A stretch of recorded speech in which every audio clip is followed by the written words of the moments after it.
I want to take this opportunity to welcome the Kenyans who have come today to this evening event. We have our visitors, Honorable MP, all the way from Nyanza, Nyando. This one is here with us. And then we have our guest, also the one working with the Heshimiwa, Ms. Rona is here too with us. It's a non-profit making, they talk more. I'm just here to introduce. I got a call from Benson 2 weeks ago. Benson, the chairman of East Africa Chamber of Commerce, based in Dallas. And I talked to him, and all of a sudden he linked me up on a three-way with Rona. And that's how I came to know about what they're doing in Kenya, the impact they're making in our society back at home. And actually I requested them to visit us on the 23rd when we have the Kenya-Houston Benevolence meeting, so that we can have a compact kind of attendance. But due to the unavoidable circumstances, they already planned errands. They just came in from Dallas. So that's when we switched and just had this short notice for our Kenyans to come and hear what they are doing for us back at home. So with those few remarks, I just want to welcome the Kenyans and give the mandate to our Honorable MP from Nyando. Welcome and come share. Thank you. Thank you. Welcome. Oh, habari zenu.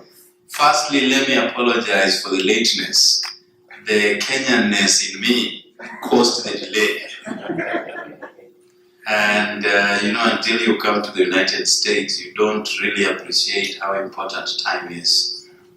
In Kenya, we say, we consume time. As Americans, keep time. So they keep it for us to consume. And that is how it goes. Well, let me thank you for sparing time to come and getting an opportunity on a Sunday when people are preparing for work tomorrow is a great privilege. We were visiting Dallas yesterday and today. I had an opportunity to speak in a church that is run by a Kenyan, and there are many, many Kenyans in that Presbyterian church. And it is always good to compare notes, what is going on the other part of the continent and what is going on in the United States of America. But I also do understand how happenings back at home dictate the behavior in the United States of America. I once visited the United Kingdom last year with the Prime Minister of Kenya, Right Honorable People's President Raila Amolo Odinga. And it was at a time when the friction was quite prevalent. They had not had the opportunity to shake hands.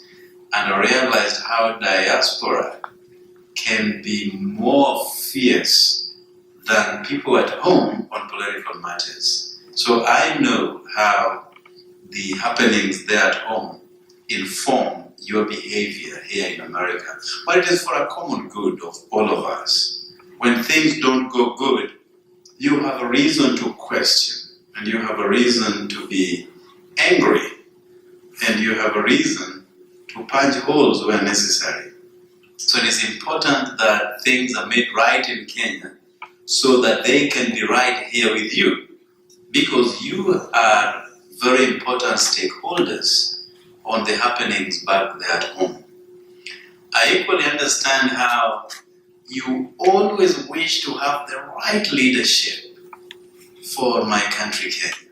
That is always your quest. But when will we put our acts together and get it right? That is a question that moves not just in Kenya, but even here and other parts of the world. And when good things happen, such as the golden handshake then you have a stake at it and you celebrate. Because when people die because of political expediency, it affects you. They're your family, they're your friends. You have a direct connection with them. And when peace is restored, you celebrate right here. And the quest to have the right leadership has also informed some of you to come back home in Kenya and compete in the political arena. And my brother, Dwenge is a testament to that. He's not coming to run to Kenya because he's looking for a job. In fact, opportunities are here in America. But the end, he's hungry for a good leadership. And not just him, I mean, that affects all of you. But until you come back home to Kenya to run for political office or just to have a hunger to do something good, then you understand the complexities involved. And it makes you get withdrawn. And you wonder, is this a country where we were born? What is going on? Even certain mundane things like just sending money for a small cubicle in the name of a house, we call it Simba, to be built for you. A house costing $200, for instance, will go for $1,000 and the quality will still be compromised. And the examples are too many. And you're trying to bring help to a people who are totally in need of help. But at the end of the day, they do not appreciate the help that you are extending to them. And research has it that $2 billion is sent from diaspora to Kenya every year. And it is not money that is meant to change lives. I mean, it is school fees, which to me is just a bottomless pit. It is to treat a sick person, which is another bottomless pit because it does not have a return. And it is, your parents or your family is going hungry, so you send money so that they can get ugali and flour, So it is just money that is bottomless. It ends nowhere. But the need increases by the frequency of sending them. The more you send, the more needs arise. And you ask yourself, how long shall we be sending monies every month, every year, until change will be realized? It may take forever. But you understand how politics inform everything in any country. Here in America, I know you're grappling with a wall that is totally unnecessary, but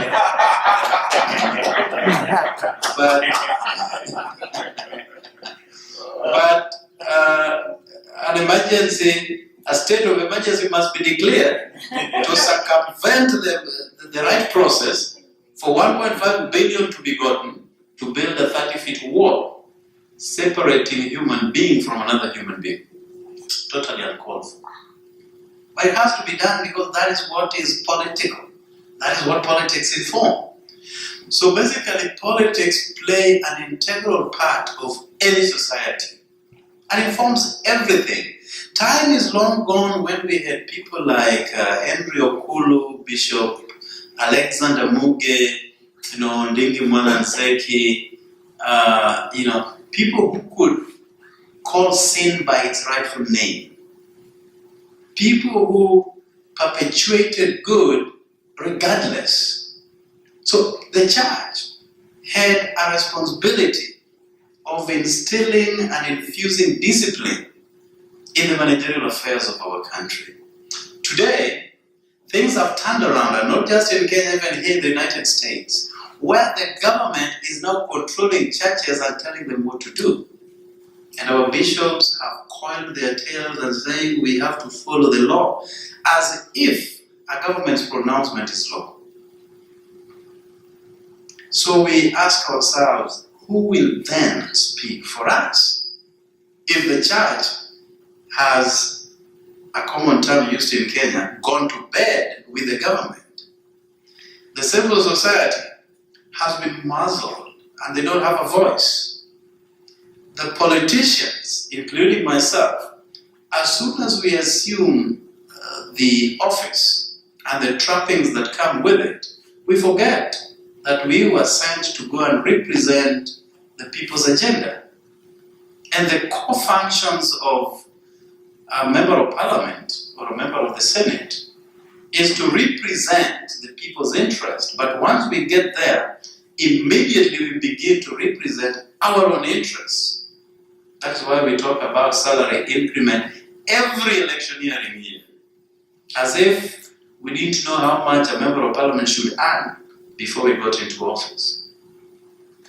We need to oversight the government, punching holes where necessary and asking fundamental questions on the managerial affairs of their finances. But as soon as we go there, we go to bed with the government. And another thing that we must do is to legislate. And legislation is passing necessary laws. Laws that are proactive. Laws that assist the people midwife their affairs in a way that will be beneficial to them. But as soon as we land there, we come up with laws that are injurious to the people we represent. And you ask, where is everything going to? And that is why we need the voice of the diaspora. We cannot underscore the responsibilities that you play and the cardinal roles that you play in our country. And now that you've been given a latitude to even vote for at the presidential level, I wish you could vote for me. I would have all the votes in Nyanga. But at least, however small, you have the opportunity to vote the president of your choice. And it shouldn't just end at that level. You must bring yourselves together and dictate how things should be done in Kenya. Because that is where you belong. You are here just because of the opportunities available. Otherwise, your heart is in Kenya throughout the time. I used to walk along Aga Khan. Some of you know Nairobi very well, so you know where Aga Khan Walk is. And there was a statue there. It's been a while since I visited the place, but I should. There was a statue that was written, and it was very funny. Like, I used to take lots of pictures beneath it. It said that my heart is at home. My heart is at home, but my body is in Nairobi. A very funny statue. Similarly, your bodies are in the United States, but a day never passes without thinking about Kenya. Never. It will never pass. However long you've stayed here in America. Now that tells you the importance that your originality plays in your lifestyle. And that is why if it goes wrong back at home, you are angry here. And you are asking, why can't we get it right? So the diaspora, I just want to appeal to you that your voices are more powerful than the voices of Kenyans back at home. Of course, once they have done the election and perhaps I have voted, and the reason why we have polarization of our politics is because of the lopsided nature of disbursement of the country's resources. Because I know, as a matter of fact, that if one day, probably coming soon, that Raila Odinga will become president, that perhaps to a larger degree, the problems in the Luo community will diminish. That is the belief, and that is why people rally behind presidential candidates who are aligned to their ethnic communities, just because they know that the problems will come down. And that is why we are putting a lot of emphasis on this element called devolution. That monies will be sent to counties regardless of the politics of the day. And the reason why countries such as America have advanced is because the systems that have been created function. Whether it is the transport system, it doesn't matter whether Obama runs for a third term, they will still be functional as they are. If it is about sending monies to states from the federal government, it will be done, regardless of who occupies the White House. If it is about the health systems, though sometimes they tinker around with it a little bit, when Obama's healthcare scheme is in place and another person comes into power, and they think this is giving leverage to the Democrats as opposed to the party in power, which should be Republican, then they want to tamper with it a little bit for political expediency. Those are politics. But fundamental things will always remain, and that is why the developed nations have always thrived even when they have the worst president in office. In Africa, sadly, politics dictate everything, and everything can be changed by the person in office. And that is why we cannot let diaspora sit pretty here eating burgers, chicken burger, and nuggets when things are going wrong in the other part of the world. You must have a voice. And how I wish that the biggest diaspora, as far as Kenya is concerned, lives here in America. How I wish you would rally yourselves behind a common organization. An organization that once a statement is issued on things you want changed, that it will be respected.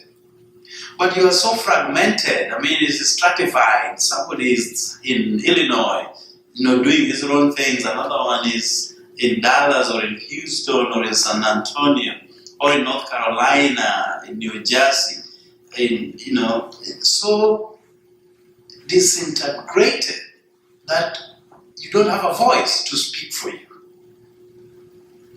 So I want to challenge you that it begins here in Houston, that a strong diaspora organization will be created, will be crafted, and will be recognized.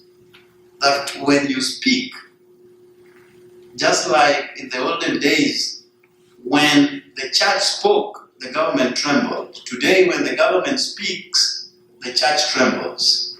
But I want a strong foundation for diaspora, that when you release a statement to the Kenyan media, that we shall stop everything else to listen to what you are saying.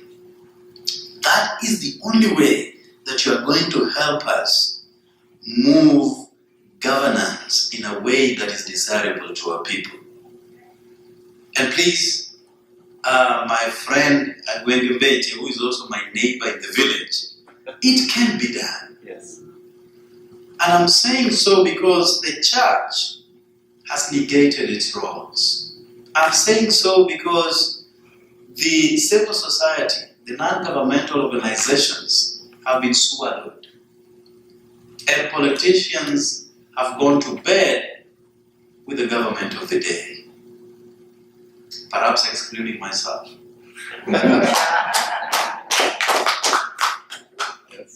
Yeah, well, if you read the standard newspapers every Thursday, you will see my articles. And I speak it as it is, without fear, without favor. But you may speak until people say you are a mad person. People are so quickly branded mad, very quickly, so that they can have their way. Say, wachana wewe cheesy, kichwa chake kimeharibika. When you're speaking a lot of sense. I mean, you have heard that even some people in the diaspora who came to, punch holes on his governance, who quickly branded, cheesy. So, basically, that is what I wanted to share with you, and to get to know you, and to let you know that you have a partner in Kenya, in Parliament. Could only be one. But it has to start somewhere. It has to start in somebody.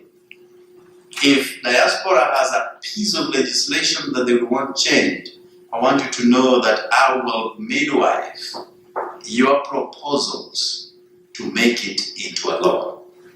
At the moment, when I get back home, I've been working on a document which is now under publication and will come to Parliament for debate. And that is going to be my first bill in Parliament. I am asking why, when people go to hospitals and sadly they passed on, that the bodies must be detained by those hospitals. Or somebody went to hospital, became, healed, and still has to be detained because he or she has not paid. So I'm coming up with a bill that abolishes detention of patients in health facilities. And for a good reason. I'm saying, just like rent and just like loans that people take from various financial institutions, when you default payment, there are legal mechanisms that are applied. You will be perhaps arrested, taken through a court of law to be tried, and maybe a civil jail preferred. But why would a hospital, a health facility, abrogate itself roles of becoming the judge, becoming the jury, and becoming a detention facility when it should be providing health care? So that is my first bill in Parliament, and it is coming up in a few days for debate. I want you to keep your ears and eyes wide open, because I want you to follow how we debate that bill to its logical conclusion. The other bill that is coming up is, I am challenging all our courts to videotape all the proceedings. Because, you have a judge writing what he wants, and that is what will be used when you apply for an appeal. So what if certain fundamental issues came up that were not recorded by the judge? So you lose a case, and I've been a victim. You lose a case just because they rely on records that perhaps are not even taken properly. So I'm saying, let us videotape all the proceedings. If I apply for an appeal, let the appellate court go through the video recordings and come up with an informed judgment. Many people are languishing in jail just because their cases were mishandled. And I know you guys know that. I know of a company in Canada which is called the Verbatim. The Verbatim records verbatim cases on behalf of the litigants. Verbatim. Nothing is, even when I cough, they will write in bracket cough. Okay? When they laugh, they will put in bracket ha ha ha.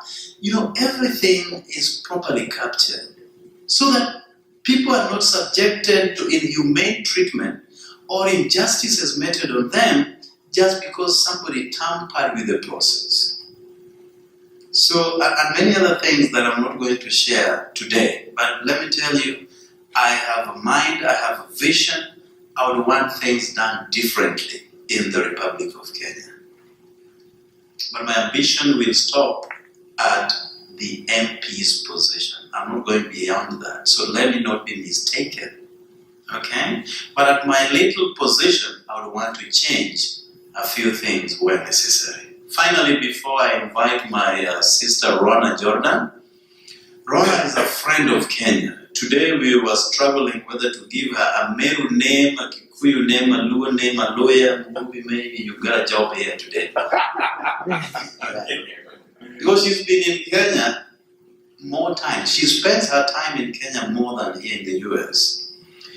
And she partnered with us when, after the electoral violence of the year 2007-2008, many people decamped from their residences to get integrated within their family units.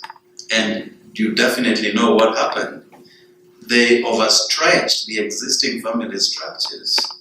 And somebody who probably left home 10, 15 years ago went to Mombasa, out of violence, went back home. He doesn't have a house, nowhere to put his head and the family heads to. and now joining their brothers or cousins, and the family structure becomes so ballooned and becomes so insecure. So we then, as a church, a Baptist church, decided to start building homes to those, over ballooned homestays. So that then gave birth to what we call Houses with Hope, which is a 501c registered here in the US. So we then started raising funds to build homes to the homeless. And then we moved it to widows who many a times, and you all know, live in grass-thatched houses, abandoned by their families. No one is there to advocate for them. So we started building mabati houses for these families. Then we extended it to families who are not basically orphans, are not widows, but they're very poor that they cannot build a house for themselves. So we extended this grace to incorporate this class of people. And the more you build, similarly to the illustration I gave earlier, the more you send money at home, the more needs arise. Similarly, the more we build, the more requests we received. But I am very, very delighted to report to you that we have since done over 1,200 homes within the Republic of Kenya. And now you have families who enjoy, and those houses mean as much as your houses mean to you here in the US. So we want to scale this up. And you cannot develop a society if a society cannot invest. Now, a society is not going to invest when the basics are still lacking. If you send money, for instance, $100 to your families back at home, the number one thing that they will do is to buy food. Fees become secondary, but food will be number one.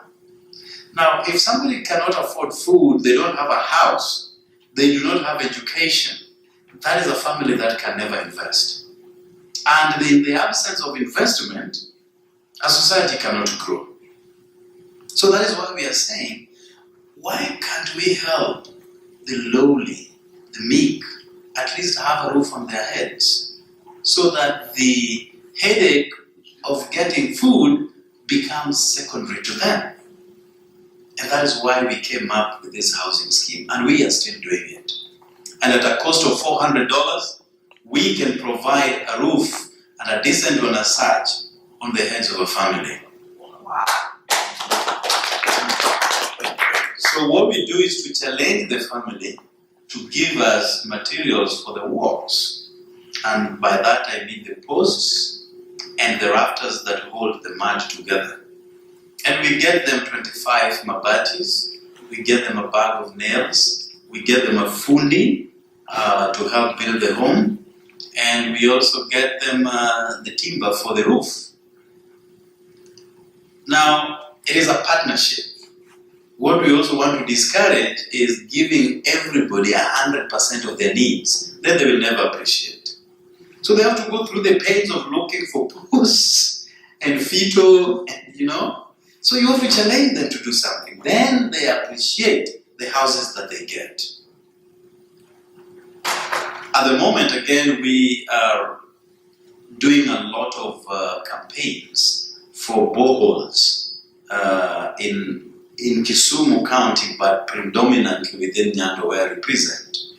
Awasi, for some of you who know where Awasi is, has never seen clean water since Jesus left to go to heaven to prepare a place for them so that they can have clean water in heaven.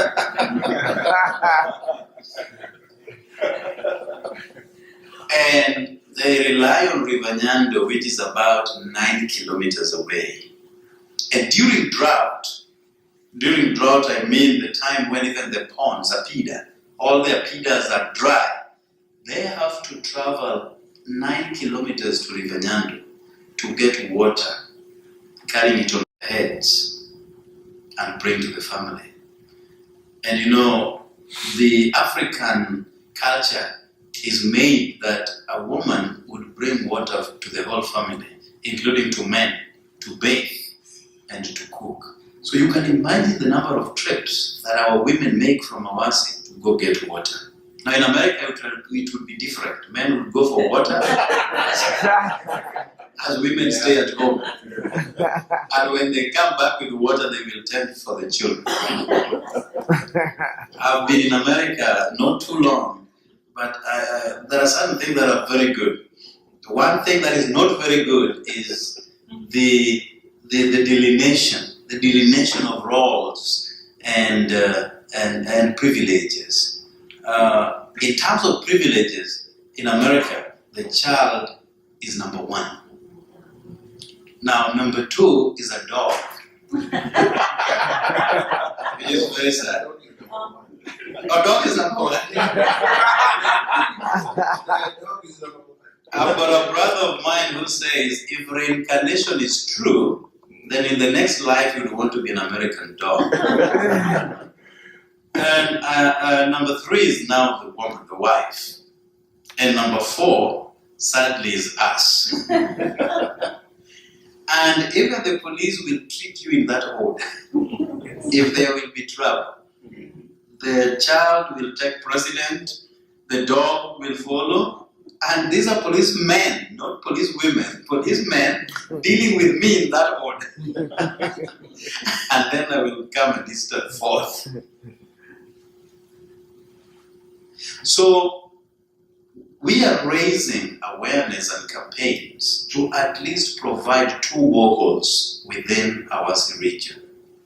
And the reason is that instead of having young women or young girls travel 9 kilometers to go get water, coming back late for school and hence abandoning school altogether, or choosing to get married at a tender age because it is so unbearable to travel that long distance. So we are saying, can we raise awareness? Can we raise funds, even using our friends in the diaspora, to provide at least 2 boreholes that will hence help 10,000 inhabitants have water closer to them? I want to challenge you tonight to help us pray about this, help us raise funds about this, so that Awasi can, at least before Christ comes back, can also see some clean, safe drinking water. The diseases that we experience back at home are predominantly waterborne related. So you have to contend with dirty water, then the diseases that come with it, then abandonment of schools by young girls, then overburdening women to go walk 9 kilometers. In America, people barely walk half a kilometer. Half. That is just too much. The ladies will be too tired. We will be quarreled over the whole night. How do you subject me to walk half a kilometer? But ours walk 9 kilometers. And not just walking for pleasure, walking to go get water to feed their family. So I want to challenge you guys. For those who can chip in, we invite you. For those who can pray, because God is the owner of everything, just pray. But if also you can be able to build a house to a needy family back at home, because these needs are varied and there are too many. I want to challenge you to do that. And not just building a house, you can do half of it. You can do a quarter of it. Because then we collect the resources God has given us together to at least bless somebody who does not have. And I'm a Christian. And my Bible says that true religion, there are many religions out there, so many, but true religion is addressing the plight of widows and orphans in their distress. That is the true religion. Forget about people who go to church but never give anything in return. But true religion is coming to the aid of those who are in need. And let us practice true religion. A Buddhist once said that when he will see a Christian, he will automatically become one. what a big challenge, that he has never seen a Christian. But most fundamentally, people want to become Christians without Christ at the center. Allow me, therefore, to welcome Sister Dada Rona. Share with us. Karibu sana.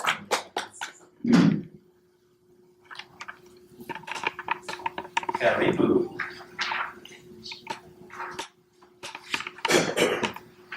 Jambo. Jambo. It is a privilege to be here today, and I want to thank you for coming. And again, we apologize for our tardiness, and we were not aware of all of the traffic hazards we would run into coming from Dallas today. I'm so thankful that you're here. Almost 20 years ago, I stepped off of an airplane in Nairobi with volunteers from the United States to go into work in the slum areas of that city. And I'll never forget when I stepped off and took my first breath of Kenya air. I thought to myself, so this is what it feels like to be home. God had just placed it on my heart. And for the last 19 years, I have been going there and serving and helping. For the first 10 years, primarily in slums with orphans and needy families. And then in the year 2010, I met a remarkable man by the name of Jared Okello. And as he said, we have been building homes for people who have living in dilapidated states, who have no roof over their heads at all, or leaking roofs. And it has been a wonderful opportunity to be able to help and to serve our wonderful people in Kenya in that way. However, about a year ago, when I was in the villages, traveling with a pastor, he was telling me that he and his wife had taken in 4 orphans because their parents had walked off and left them.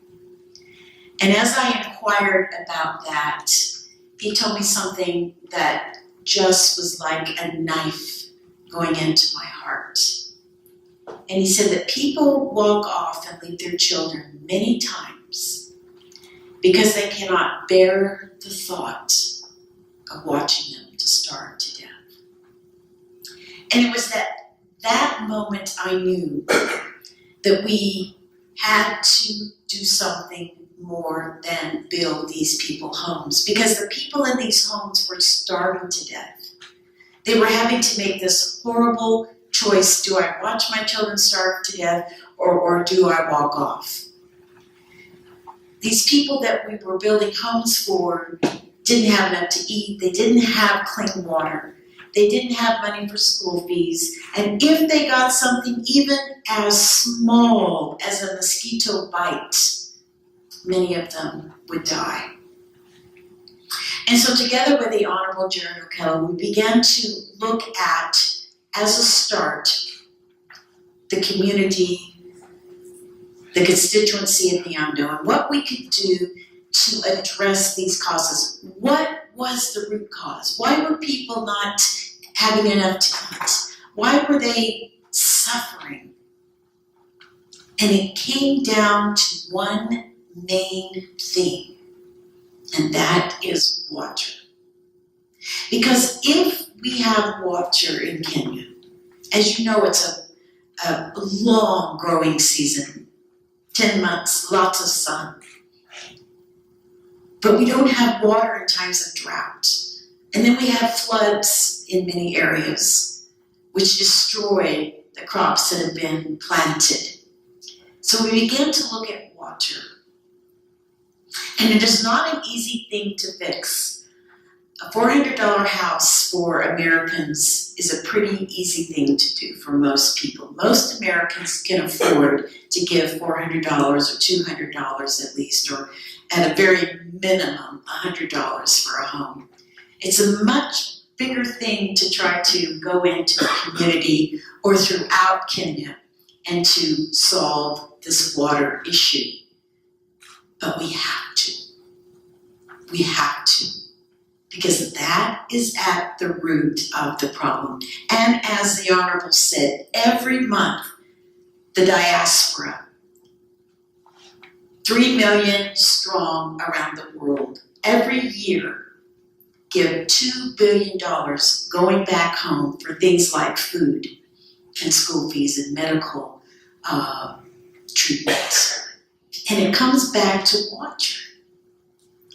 So we as an organization and as a ministry, in partnership with the Honorable, began to dream and dream big. And it came down to this, as I told my staff and our supporters of the organization that I am founder and CEO of, which is Houses with Hope. This was going to take something drastic that we had to do to start this initiative to bring water to Kenya.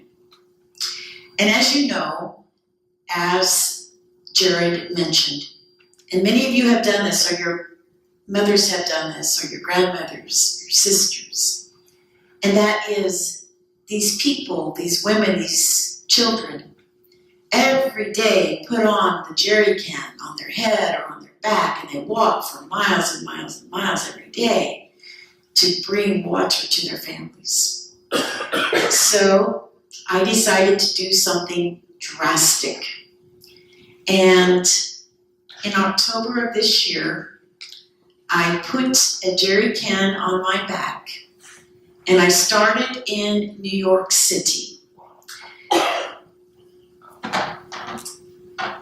So I put this on my back, and I began to walk around New York City. And on the back of my jerry can, it says, "Ask me why I'm carrying this." So I'll show you what that looks like. And when people would ask me why I was carrying this, I would give them a card, and it would talk about what we were doing in needing to raise water for Kenya. And I began to travel from city to city. And at one point, I ended up in Texas, in San Antonio, Texas. And I figured, what a connection it is. We have the beautiful River Walk, one of the most beautiful places, a tourist area in the whole United States. So I began to walk the River Walk in San Antonio, Texas, with the jerry can on my back, passing out information, talking to people. The press got wind of it. It got on Facebook, and there was 2 Kenyan women who saw it, who heard about it, from Austin, Texas. And they said, "We've got to help this little Mzungu lady. She is carrying our cross. Why aren't we doing something?" Here she is walking from city to city to city, all by herself, doing something that we could have a part of, that we must have a part of.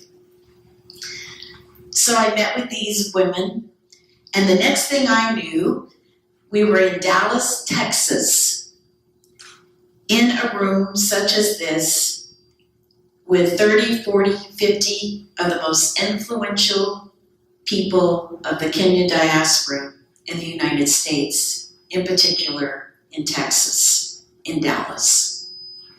And by the end of that meeting, United for Kenya was born. What is United for Kenya? United for Kenya is going to mobilize the 3 million Kenyans living in diaspora around the world, who every year, as we have said, send home $2 billion a year back home. And what does it accomplish? As the Honorable said, it's a bottomless pit, because then the next month they need food. Then the next month someone needs medical care. Then the next month someone needs school fees. When water could begin to bring solutions, sustainability, So that is what United for Kenya is all about.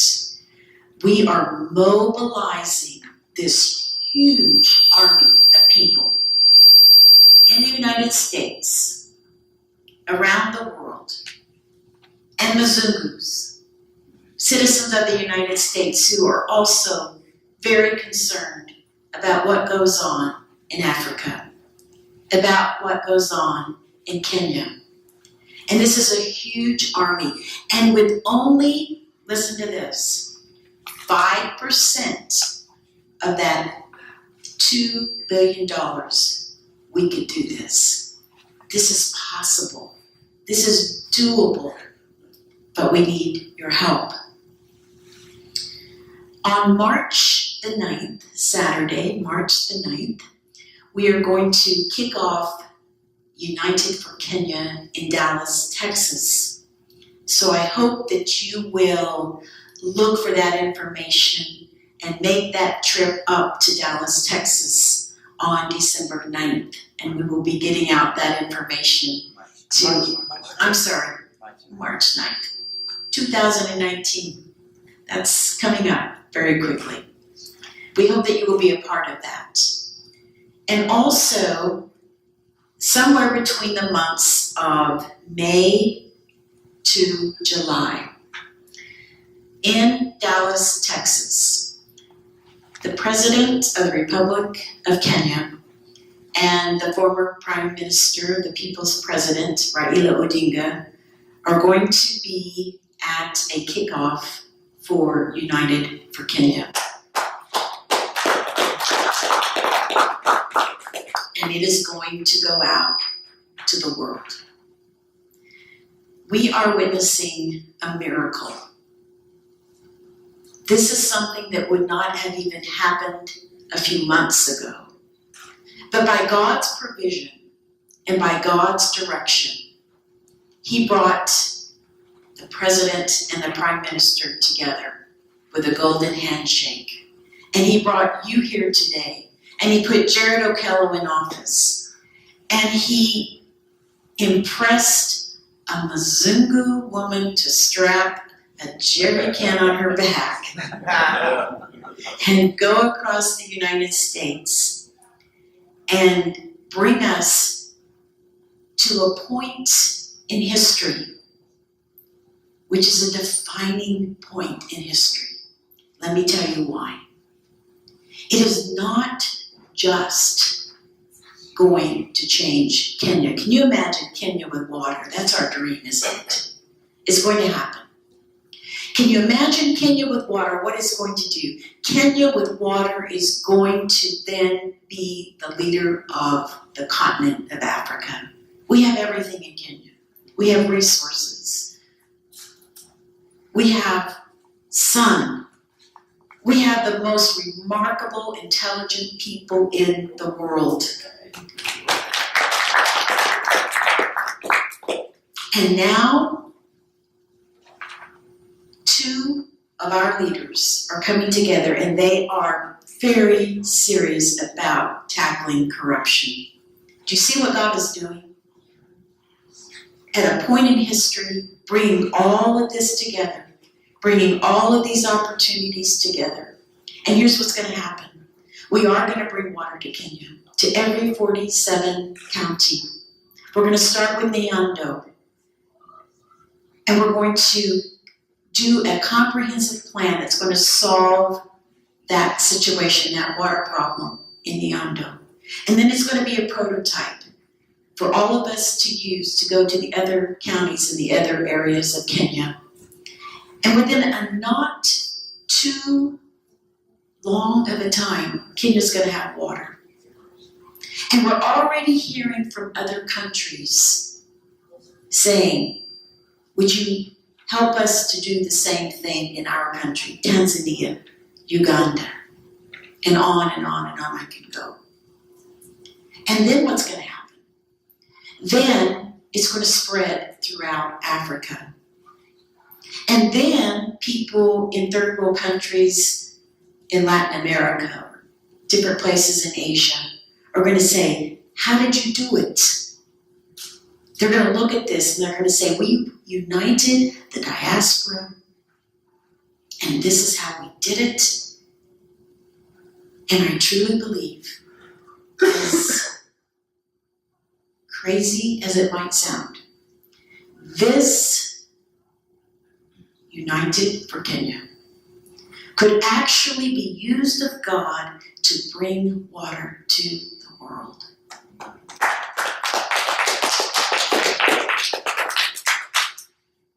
It's a very humbling moment for me.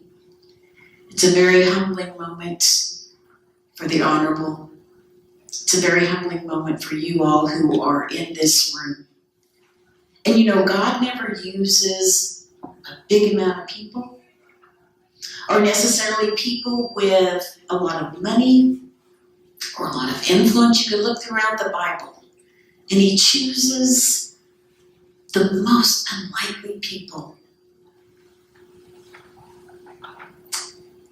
A man who was born in a stable, who gathered 12. They were knuckleheads, okay? The disciples were knuckleheads. And He took those 12 people and He invested His life in them, and He changed the world. He took a man by the name of Barack Obama, who spent a lot of time in Kenya going to school, and he put his hands on his life and he became the President of the United States.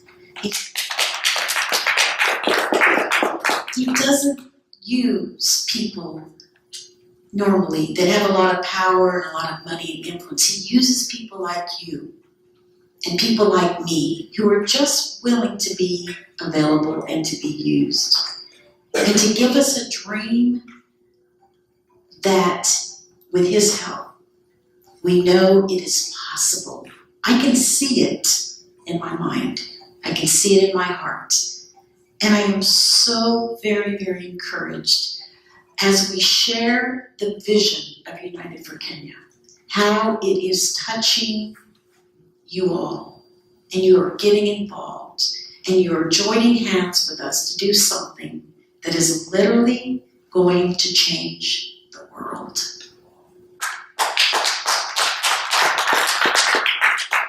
So I ask you today to give. I ask you to pray. You have some information that shows you some ways that you can get involved. You can go to Cash App. I know that most Kenyans use that.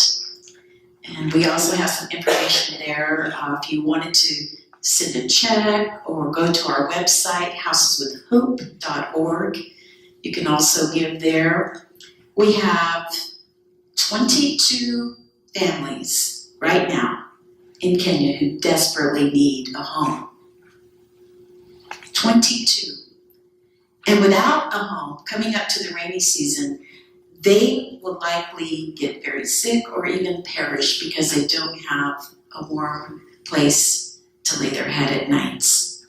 You have an opportunity to go and to help us today to build a home for 22 people, or one family, or half a house, $200.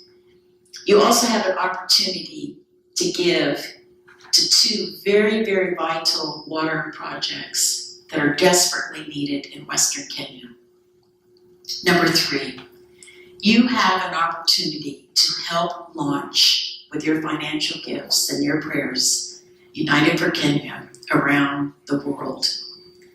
And so I challenge you to take this, to share it on social media with your friends, with your colleagues. You all are very, very educated people. You are very, very connected people in this community. And you know people. You know groups. You know individuals. You know corporations that you can connect us with, and partnerships that you can connect us with. And that together is going to get this job done. The Honorable and I will be in the Houston area, maybe even through half of Tuesday. So even if you know of someone that we could speak with tomorrow or meet with, and I am open and always ready to come back whenever I can to speak to groups in Houston. We ask for your help and your connections and your networking. And social media is something that God wants us to use for His glory. We know that it can be used for a lot of negative things, but this is one thing that it can be used to change the world. So I ask you to get involved, to pray, to join hands with us, to network, to help us, and together, United for Kenya is going to change the world. Thank you very much.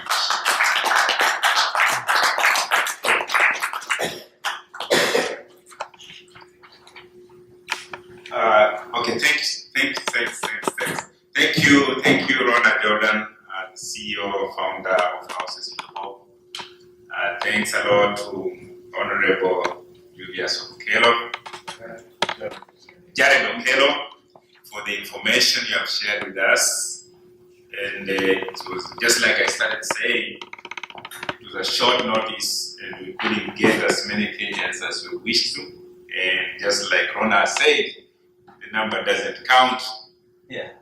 All that counts is what we can be able to do and energize our base and reach out to our community members, American community as a whole, and see how we can join hands in this United for Kenya.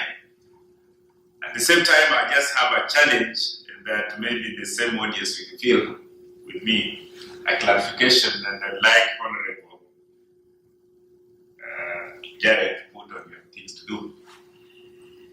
I think you started by alluding that the diasporans, it's enshrined in the Constitution that you're supposed to cast vote. That vote we have never casted. We have never been given that chance in diaspora to cast that vote for a vote to be counted. The logistics that will need you as an area MP and the legislature to go and put in place, we are getting to 2022, and here again, we're going to be thrown under the bed without a vote being counted because they are not worked out on the logistics, how the diasporans can vote. The diasporans in the whole of the world, there's so many, just in the United States alone, you have walked around, you have seen. There was a rumor in 2017, when he had elections, there was a rumor they're going to put some polling station, one in Dallas, one in Seattle, and one in Washington, D.C., and another one in Boston. That cannot work. Because in Kenya, I know within every 2 miles, there's a polling station. So you can imagine, in Houston alone, we are over 20,000 Kenyans. Over 50,000 Kenyans. That's how it is. So if you're giving us a polling station in Dallas, then you're denying people to go vote. How can they drive all the way to Dallas? So for us to be organized, and that's something that we are asking you. I think members here are in an agreement with that. You see logistically, how will that be achieved? We know it's enshrined in the Constitution, but will it happen for it to just be based in pocket places? You know, I was at the embassy, sorry to take your time, 2-3 years ago. I was trying to advocate to have more.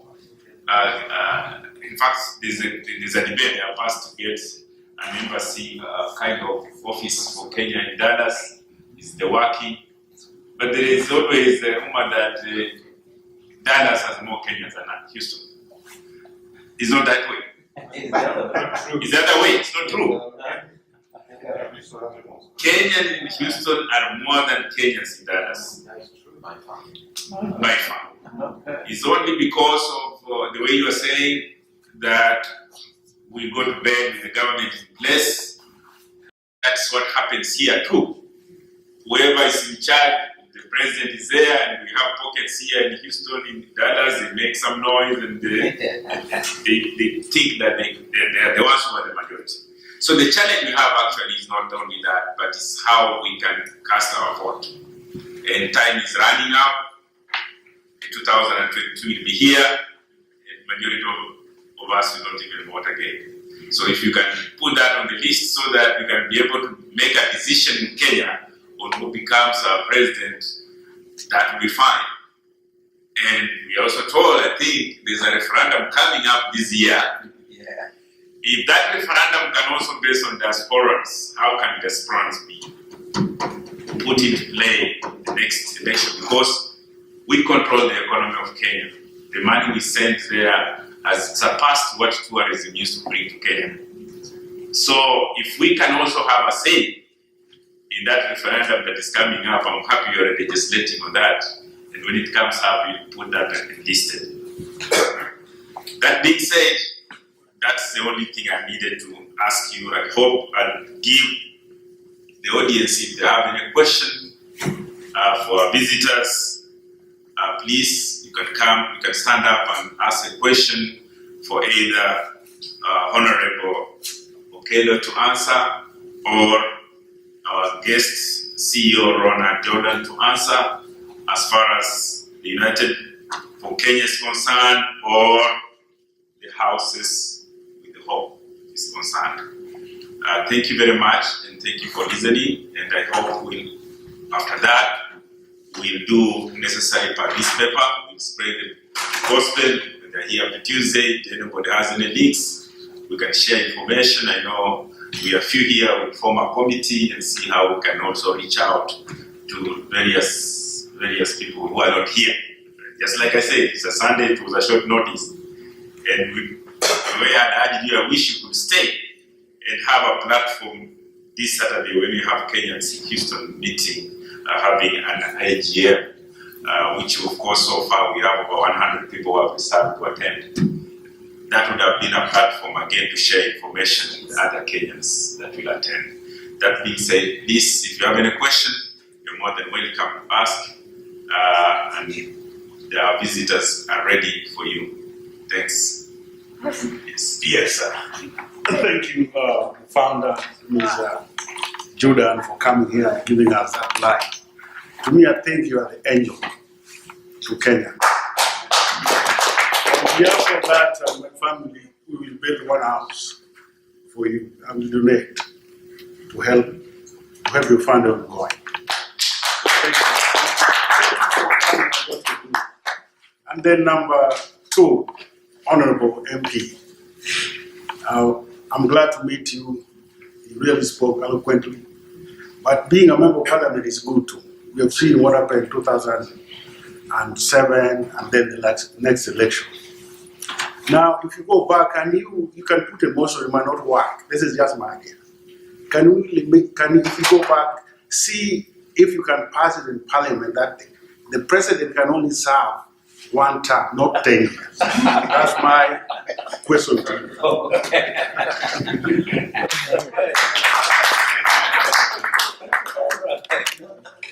How many years? 5. One term.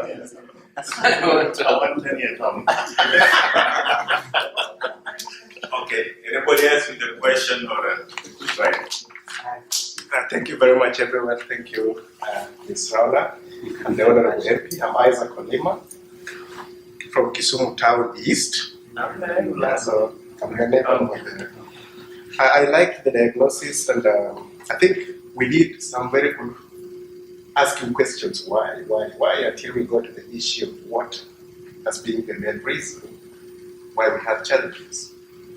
I do know that water is a devolved function. So my question to the MP is, what is the role of county government in this?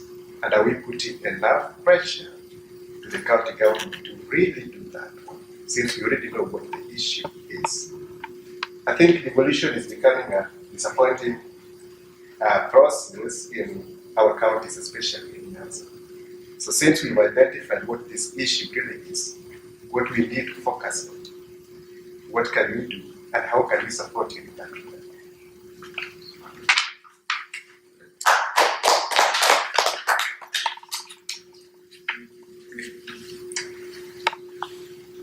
All right, seems like there are no more. I've got a comment. Okay. I'm going to speak up there if you don't mind. Yes.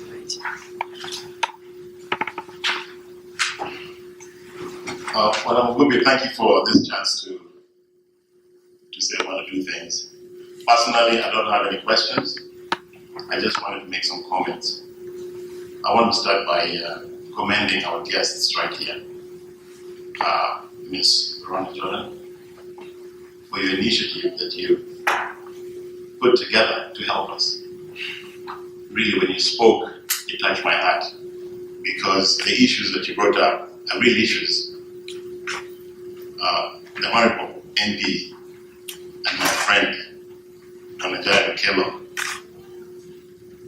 you exemplify what it means to act, not just to speak, but to speak by actions. I followed what you've done in Nyando constituency. You're a shining example to us. The political clout in Kenya, a lot of folks went high places, but the things that you've done from the time you came in, right before you did that, is amazing. A lot of us here might not know what the Honorable ND has done, but I personally know because I followed him all along, not only when he came in, but even before that. A story for the folks who are here who might not know what the ND has done. This MP was not just elected because he was popular. In fact, knowing Kenyan political landscape, leaders are handpicked. This particular MP was not handpicked and was not the choice of the leadership, but the people insisted that without him we're not voting. So this MP was God sent to the people of Nyando and God sent to the people of Kisumu County and Kenya as a whole. So when I heard that you're coming here today and you've partnered with Ms. Jordan on this very amazing opportunity, I made it a point to come and at least witness and hear what message you all had to say. Because I knew that if you're involved in this, it's definitely something of value, something that will change lives. So I'm glad that I got the chance to be here today and at least hear it from the horse's mouth. And for that, I'm going to contribute towards this initiative.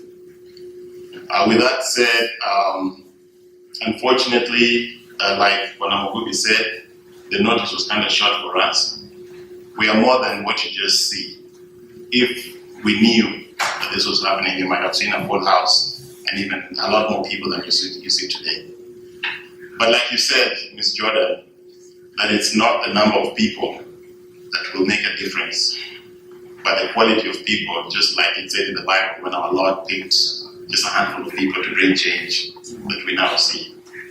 With that said, just like my brother-in-law here, Wanadacho, who has pledged to build a house, I also want to pledge. I will give my money tomorrow. So I'm glad that you're going to be here for the next 2 days. So by the time that you leave Houston, you will have my contribution. I want to pledge $1,000 towards this amazing opportunity. So when we're done today, we will agree on where to send the money, and I'll have it to you tomorrow. And for the rest of your stay here, I wish you the very best. May the Lord continue to guide you, both of you, in what you do. And I really want to partner with this amazing opportunity so that at least I get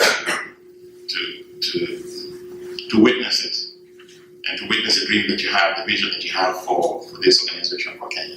Thank you very much.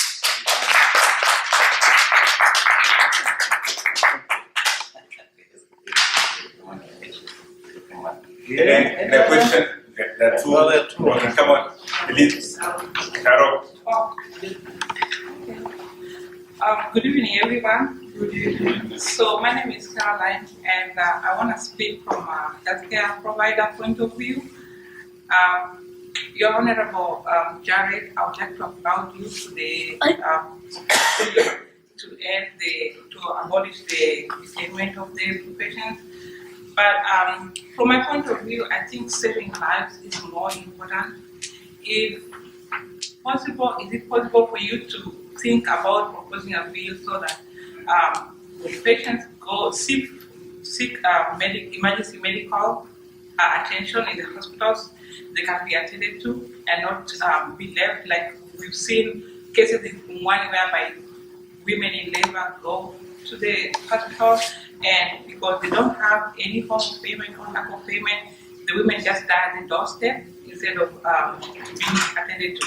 So if we save these lives, let's focus on saving their lives, then we can detain them after we save their lives. So I think it's more important for us to attend to the emergency situations rather than letting them perish, and rather than letting them perish at their doorstep than detaining them. So I don't know which is priority, but to me I think saving life is more important. So if we can focus on that, I think it will, like you said, some of us, our bodies are here, but our minds are back home. If I could be able to have the power to change things back home, how healthcare system is run over there, I would be able to do it, but apparently it's not within my so just think about it, Your Honor. Thank you. So I was just gonna say thank you for your initiative. I can see that moral dilemma, in a moral dilemma. How do you help, how do you use your resources to help others? When you are speaking, so I can tell you're speaking from the bottom of your heart. And as a leader, if you have that, if you have that morality in you, the idea that it's not about you, it's not about you, it's also about other people. That you say you are not there for money. Of course, you have to survive, but you have to think about the other people. That is what our people at home struggle with. Is it how much money can somebody have just for them? So if you're always striving for us, but not for other people, especially our leaders. When you talked about the fact that they go in there thinking about how much more can they be paid, while they forget about the masses, our people. If you can have that moral part, if you could just help change people's mindset, our leaders' mindset, that it's not about one person, but it's about other people. That can help save the world. I really thank you for putting that in place. Thank you.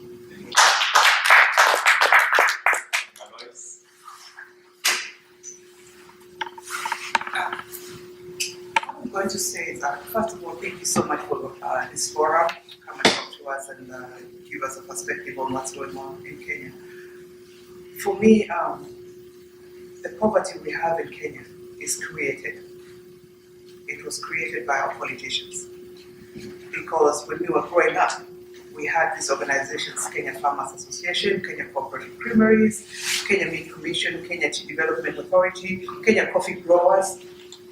And the common mwananchi knew that, I could plant my maize, I could plant my tea, and at the end of the month, I'm going to have a little bit of payment. They were able to take care of their families.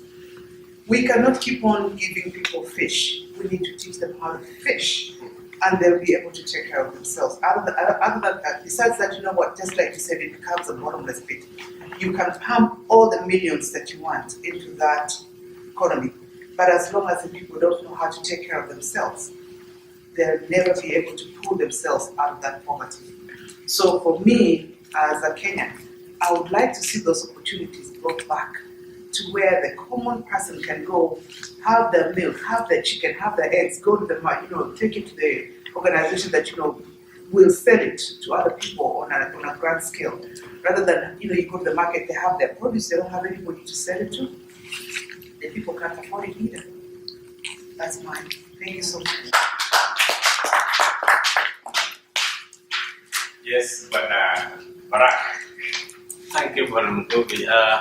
Thank you, Mheshimiwa and Ms. Jordan, for coming to Houston today to share with us what you're doing. The invitation I had on WhatsApp says providing or bringing water to each of the 47 counties in Kenya.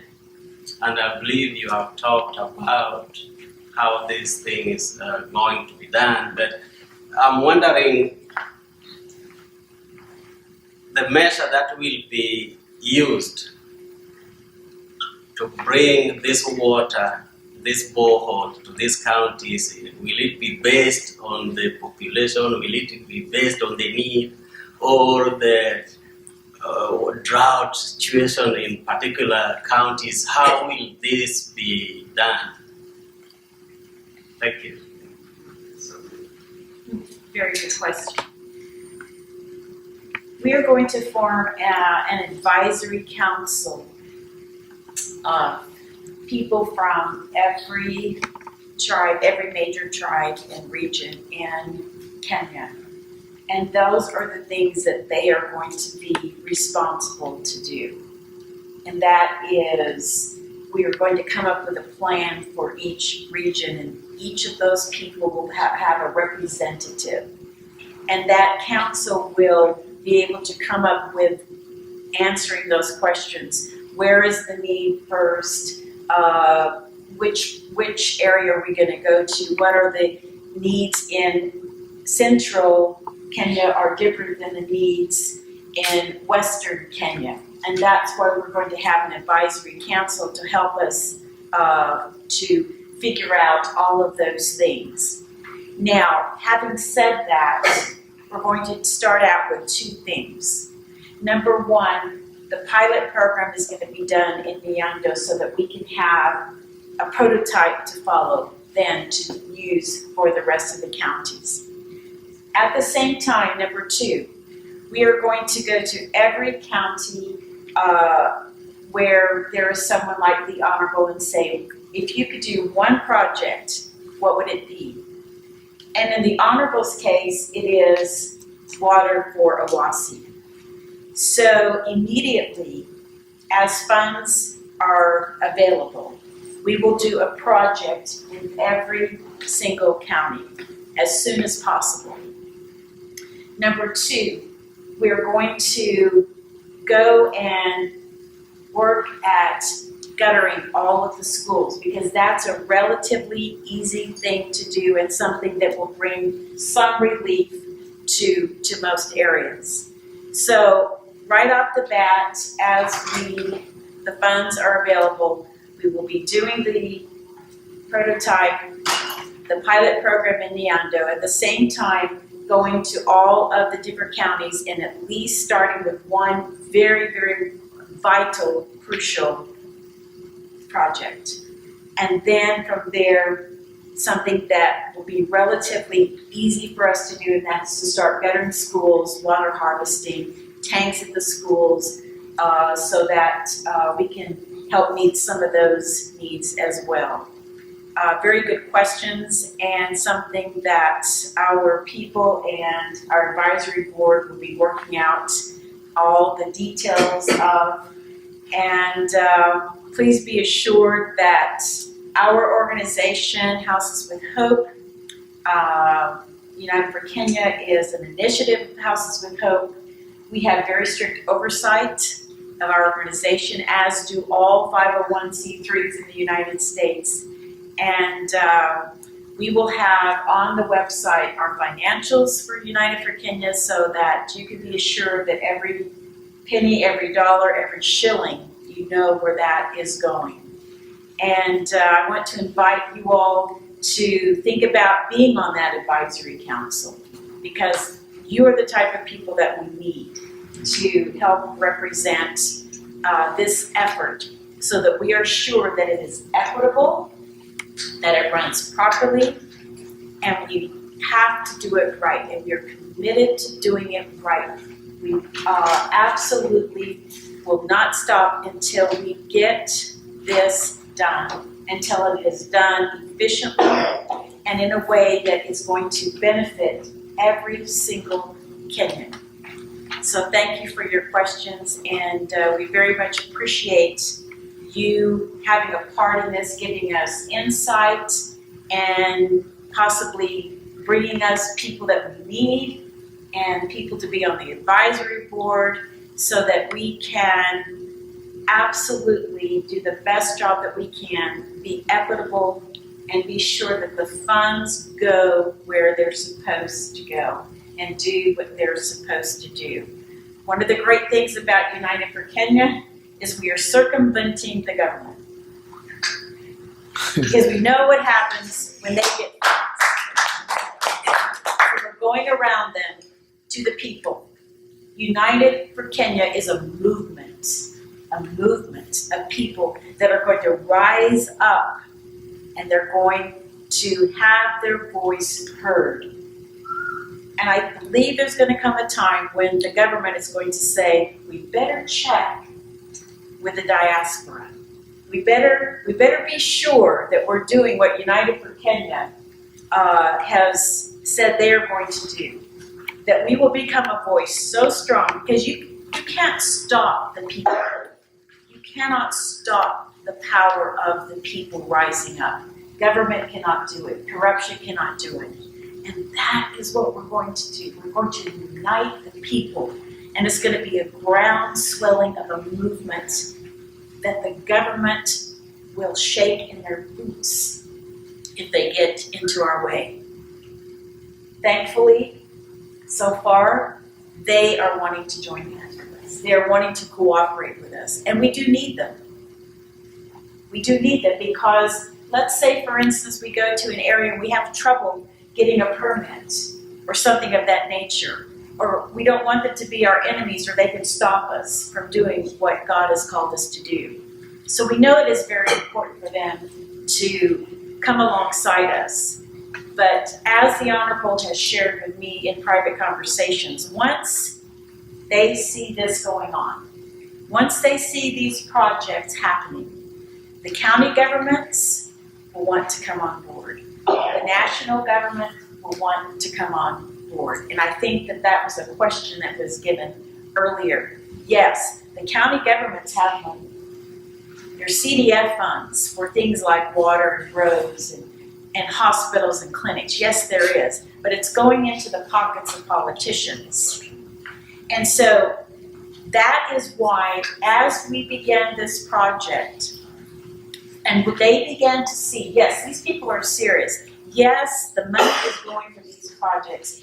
Then these county governments will come alongside us. And the federal government will come alongside us and be more willing to cooperate with us. And in addition to the people, we're going to be partnering with people too that do water projects. There's many NGOs in Kenya, for instance, that do water projects and do agriculture projects and do medical clinics and things. So United for Kenya, yes, we start with water. We have to. But it goes beyond that. Because some of our issues in certain parts of Kenya are not going to necessarily be water. That maybe they're going to be, they need tractors. Or maybe they need some things in the area of education. And so those are the things that we're going to address in every single area. What does every single area need? Most of all is going to come down to water, but not always. But whatever that is, we are going to unite together. We're going to circumvent the government. We're going to go around them, do the job that they were elected to do and supposed to do. And I believe at some point they're going to also realize that how important it is to join with this group. And we are also deeply thankful to God that He has brought together our two leaders who are going to and are committed to fighting corruption, because that is the dark root of it all. But with those things being addressed, corruption, water, people like Honorable Jared Okello being in office, people like you coming together to work together for United for Kenya. In a very few short years, Kenya is going to become I know, the shining star of Africa and a shining light to the world of what happens when people honor God, people work together, and God's anointing power brings us together to change the world, to help others.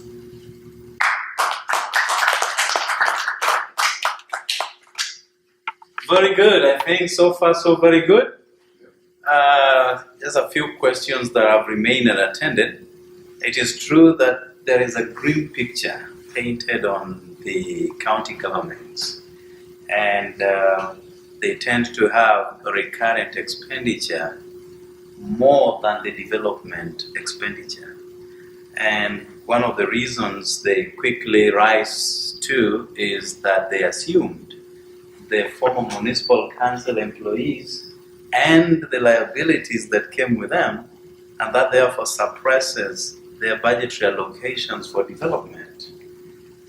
Many counties do register less than 10% of the monies from the exchequer to developments, and 90% used for paying salaries, electricity, travels, both local and foreign, and many other things. So yes, there are certain functions that have been devolved, such as agriculture, water, road networks, and stuff.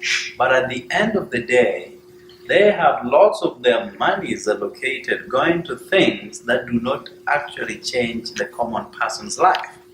And that is why we have seen delays in provision of water services to communities. And people are thirsty today. They don't want to wait until such a time when the recurrent expenditure will now be below the development expenditure. That may not even happen. But because we would want to play our cardinal responsibility within our limitations, we are not going to wait for the county government and the devolution and what has been passed down to the counties. No, we will not wait for that. So let us, within our little capabilities, do what we can. Now, my bill will be giving teeth and power to Article 43 of the Kenyan Constitution that talks about access to medical care without discrimination. Because if you take somebody to an emergency, and this happened to my very good friend, a very uprising principal of Nyabonto High School. He got involved in an accident at 3 a.m. in the morning. He was driving from Kisumu to his home in Ahero. And he had 3 other occupants. So he was rushed to Aga Khan Hospital in Kisumu. And the requirement in Aga Khan is that you have to pay 80,000 before they do anything else. So it's money, money, money. So they said, this is a school principal, it is 3 a.m. in the morning, that money will be found. So just, prescribe what is necessary, then the rest will be discussed in the morning. But they said that is the rule, that 80,000 must be firstly presented. And he was with a CEC, a County Executive Committee member, who are now called ministers of county government of Kisumu. And this guy also gave his word that, I'm a minister for all God's sake. Just do what you can. But they said that is the rule. So this guy was left on the benches from 3 a.m. in the morning to 8 in the morning, and he passed on. A high school principal. So the bill that I am pushing is to also caution people against such levels of discrimination. Let people be given what is due. Because as I was arguing, if I default a loan payment, I will be taken through a due process, which will then be judicial. But why would somebody be detained when the very laws would also apply for somebody who doesn't pay for his Medicare? So I'm saying, do not detain, go to a court of law, let him be arrested, let him be apprehended, let him be charged in a court of law, and let him pay. Just the same way I would pay for my loans if I default. Why do they think that hospital bills are more superior and more special and more peculiar than all the other loans or other bills that have not been paid? So That is one thing that we are really and seriously considering. I want to share with you a copy of my bill. Perhaps if I have your email address, I can send it to you, so that if there is any other extraneous input that should be an integral section of the bill, this is the right time to do it. But that sort of discrimination must stop. Yes. Slight comment or question. Right. Regarding that, we have had people taken to India for medical treatment, even though they know that that person might not make it. It becomes, they're playing with people's lives. It becomes a profit-making business. And so if the Kenyan government can look into that, I don't know what the safeguards are, but that is also a noticeable issue we are having. People taking to India.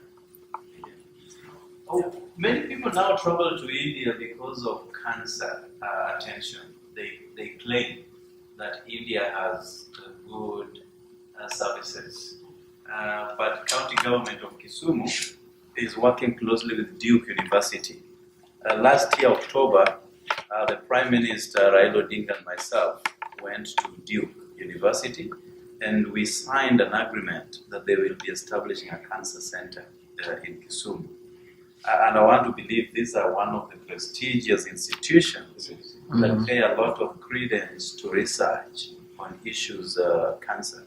So, God willing, if that will be established, then I think the traffic to India, even though we still bring them back in boxes, but now that traffic will come down.